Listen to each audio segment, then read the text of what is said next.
Yeah. This is we're inside of Bruce's head looking out at his world now, rather than being the Bat family looking at Bruce from the outside.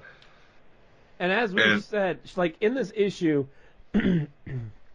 Ivy says that there's rot in the green, and that's why she was doing all this. Is there's rot in the green, which this whole thing since the last issue when he started this, we've both kind of been in agreement that there has to be an appearance by Swamp Thing at some point. yeah, well, I think with Tom King's Swamp Thing Winter Special being just a mega hit out of the park, being so awesome, we know he can write Swamp Thing. Yeah. So I think this has got to have something to do with Swamp Thing. I think that maybe there is no a human cure for this, but the Swamp Thing literally is the green. Yeah. So he could reverse this, I think, with some sort of chemical from his body could reverse this control. And that's the thing. Like Ivy thinks she controls the green. Yeah, but She no, always Swamp has. Thing is the green. She doesn't control Swamp Thing. No, Swamp Thing is the green, and yeah. So it's going to be really interesting, but such a good issue, great artwork. It's another Oh man, great bad issue. just a mind blower. And so like Capullo's work, I love Capullo's work. Um, I love his kind of really detailed, kind of scratchy, kind of looking style that he does. This is just a different style. Yeah, but this style is just so clean and just beautifully colored, and like there's not this whole issue takes place in the daylight. Most of Capullo's stuff, all the Batman stuff is mostly, unless it's a scene of Bruce going to or from Wayne Enterprises or something like that. A lot of the Batman books Snyder did were dark. They were moody. A lot of this whole issue takes place out in the bright sunlight, and it's just beautiful. Like all the green in it, the blue sky, the way Superman's drawn, the way Superman looks flying way up in the sky over the Batmobile, it just looks great. Definitely. Now, Chief, you need to take me down a trip to our favorite anthropomorphic pink mountain lion. You know what? I as much as I think this is weird, I'm getting hooked on it now because now it's hooked me in, and I think I still think it's weird, but I may have judged it too soon because I actually kind of dig it. I'm starting to like this book. Uh, it's a good story. I just think it's weird that there's a big pink mountain lion as the main hero. Yeah. It's a really good story, and the most disturbing part is Huckleberry Hound and Snagglepuss go on a talk show, and neither one of them have pants on. They have human legs, business sport coats and ties and vests, and zero pants, which is really strange. But it kind of takes the beginning parts. They're on TV doing it. Huckleberry Hound and Snagglepuss are on a TV show doing a TV interview. Um, the Snagglepuss is a playwright, and he's got this play going on, and he hires this guy, and Peter Potamus being his stage manager, director, whatever. He hires this guy that he thinks is going to be a good actor, and I can't remember if it's supposed to be Gary Cooper or not that he actually hires, but the guy is like a terrible actor. Snagglepuss hired him just on raw talent, thinking he could handle this thing, but he can't. Apparently, he really sucks as an actor. Peter Potamus wants to fire him, so Snagglepuss is like a fucking great guy, though. I mean, like he's like the nicest dude in the whole world. The guy, rather than fire the guy flat out, he brings the guy in and says, "You know what? Plays are for actors, and you want to be a star, so I'm going to set you up with a movie deal." And like sets him up with some like instead of like just flat firing the guy and making an enemy, he's like, "You know what? You need to be a movie star." So he gets the guy in a role in movies or something. So like Snagglepuss is like the most benevolent, nice dude in the world in this, and he's just getting shit on by the government because they want to drag him in for the being a communist and shit and interrogate him. The McCarthy trials. Yeah, and then this one also involves, oddly enough, Joe DiMaggio and Marilyn Monroe, Oh man. which they play into it, and Marilyn Monroe. Is Don Rickles Squiddly Diddly in there? I think Squiddly Diddly, you just get a brief glimpse of him working the ropes backstage, like on the curtain ropes. Uh-huh. But Snagglepuss has to stand in because Marilyn Monroe's been running around on Joe DiMaggio with another guy, another playwright, and Joe DiMaggio's all pissed and is gonna beat up whoever she's with, and so she gets Snagglepuss to come in and act like he's the playwright she's been running around with, and because he's gay, Joe DiMaggio's like, oh well, that's okay, and like it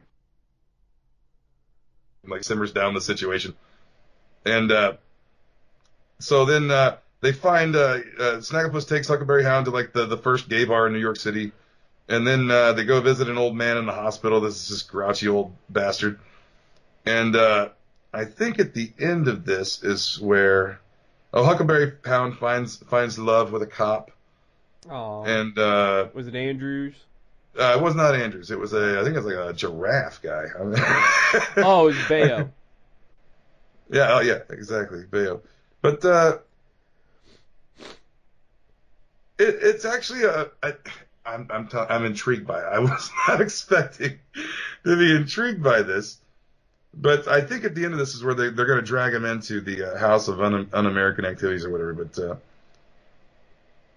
at the end of it, the old man, I can't tell if the old man died or if he's just asleep in his room. Then you got Marilyn and Joe DiMaggio together at last, and then it winds up at the end of the interview on the TV. And some of the panels are in black and white, like an old black and white TV show. Apparently, they're on the Mo Franklin show instead of the Joe Franklin show. And but then you have it's pretty good. I'm liking it now. I probably wouldn't buy this like with my own money if I was going out and looking for books to buy. I would look at the Snagglepuss and think, that doesn't look like Snagglepuss. I have no interest in that book. That's not really something. Whether the subject matter was, if I just saw Snagglepuss on a comic book, that's not something I would buy. I'm more a Punisher guy, you know what I mean? Yeah. But I mean, the fact that I'm getting the review copies, I'm starting to get into it, man. I can't wait for the next issue of Snagglepuss now. I'm starting to get into it. It's so interesting, and it's just, like you said, like the weird thing is it's a fucking giant pink mountain lion, a giant blue fucking dog. But the thing that's maybe brilliant about it is the fact that once you start reading the story, you start to forget that that's a giant pink mountain lion and a blue dog.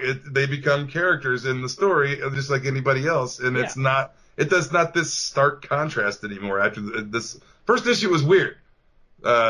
Second issue. The weirdest thing about the second issue was Squiddly Diddly's face. That's like the weirdest thing in the second issue. Bizarre. And I was still getting used to the fact, like, this is so weird that these animal characters are interacting with actual characters from history in the McCarthy era of the United. It was so weird. But now the intrigue with the House of Un-American Activities and all that shit's kicked up. It's got my interest now, and now I'm addicted to it. Now I have to read issue 4 when it comes out. It's not just, I got to read this for review. No, I want to read it whether I review it or not. Now I have to read it. So now I'm hooked on it. But then we get the second installment of Sasquatch Detective as well as the backup to this. Okay. And it's basically I guess they're because they don't have many pages to do a whole lot with this. It's kind of like in the same kind of vein as like I kind of relate it to like how they do like 15-minute shorts like Cartoon Network, like 15-minute condensed story. This one Sasquatch Detective and her partner are in the police warehouse of unsolved crimes, and at the beginning of it, she makes a bet with her partner that she can solve. The guy said, "You'll never solve one of these." I said, "I bet you can't solve one box by the end of the year." And she makes the bet that she can solve it by lunch. And because of her heightened senses being a Sasquatch, she finds an old cold case and actually sniffs out a corpse from an unknown grave and actually digs up a body and solves a crime. And actually drags the coffin with the body into her office in the police station. And she solves like a 20-year-old crime just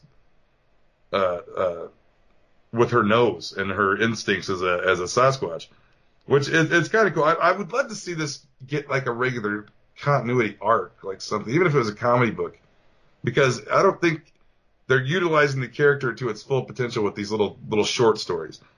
But I would like to see a long run of like maybe a mini series to start out and maybe do a long running arc that actually does something. But these are like individual, just condensed little stories. Right.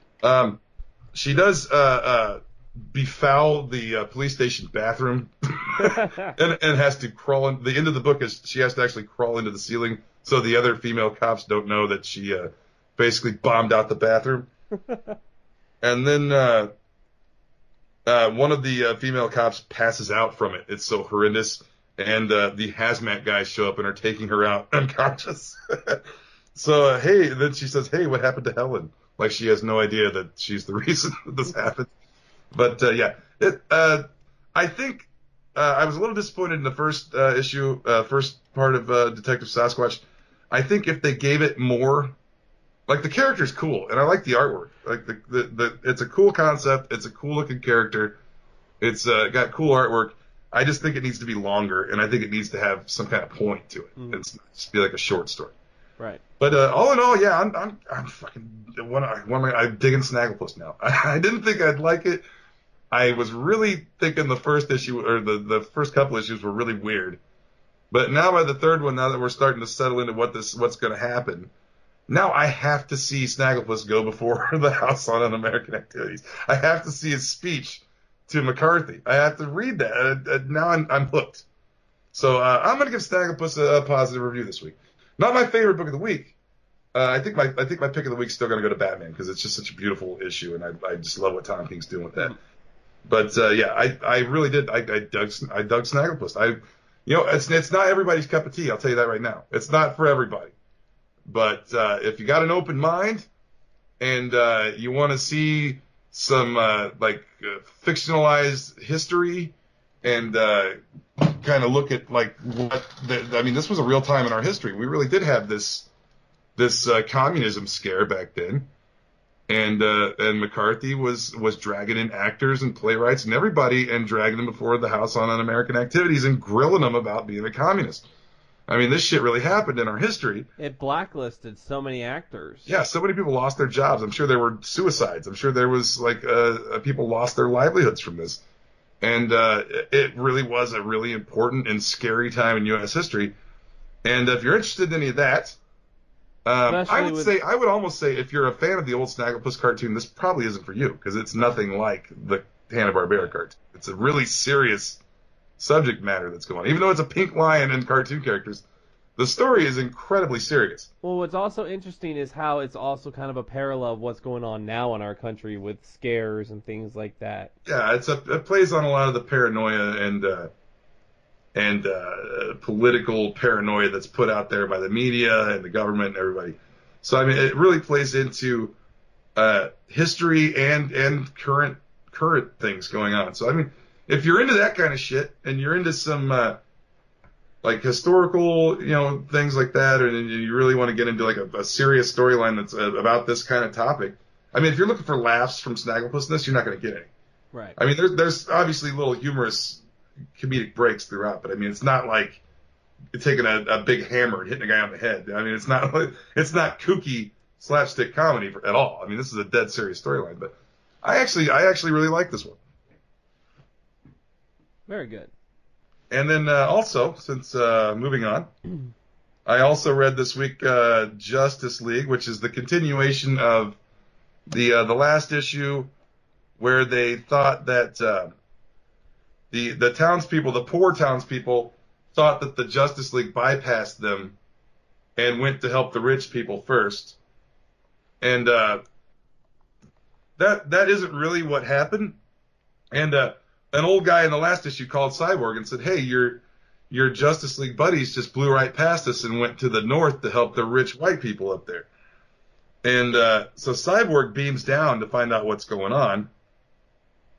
And he comes down and he's trying to explain to these people, it's like, no, the Justice League didn't bypass you for that reason. The Justice League bypassed you because a toxic cloud is about to blow from that area where this disaster happened, is about to blow across everybody and kill everybody. So the Justice League went to handle the impending danger that was going to affect all of you. So, I mean, that was a little bit of a, I don't know if it was necessarily necessary, but then it starts this debate, on like, do we, as Justice League, do we think we're more important than the people? Right. And do we think that we are the ultimate law and order, and that we, are we ignoring the small people and things like that, and even within their own ranks, like most of the Justice League holds Superman on this pedestal like he is a god, And even the Justice League say, well, Clark, they point to Clark, like Clark is our savior, Clark is our God. And Right. and Superman even comes into this